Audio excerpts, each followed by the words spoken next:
Tim gabungan Jatanras Polrestabes Makassar bersama Resmo Polda Sulawesi Selatan meringkus 23 anggota geng motor dari kelompok yang sama di sejumlah lokasi berbeda di kota Makassar pada Senin dini hari.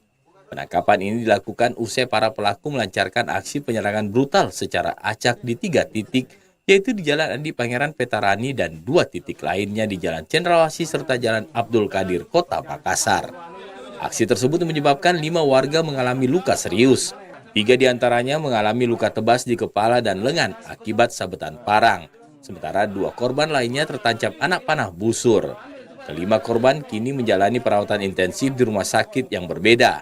Dari tangan pelaku, polisi mengamankan sejumlah barang bukti termasuk 1 buah celurit, 2 parang, beberapa batang anak panah busur, serta sepeda motor yang digunakan saat melakukan aksi penyerangan.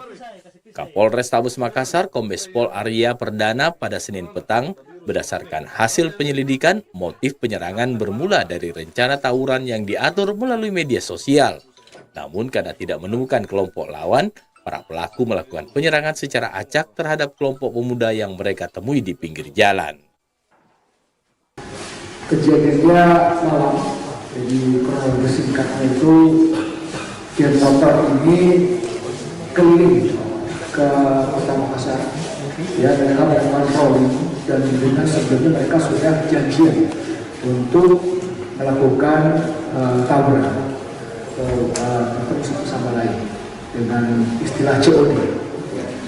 Nah, namun demikian bertemu dengan geng motor yang dituju, mereka sudah bertemu dengan sekelompok orang yang berada di pinggir jalan. Dan itulah yang mereka serang. Itulah yang mereka serang sehingga mengakibatkan korban ini mengalami luka yang cukup parah di bagian kepala karena dibacok, ya, dan juga beberapa korban juga yang terkena panah busur. Kini ke-23 pelaku bersama barang bukti telah diamankan di Mapolrestabes Makassar.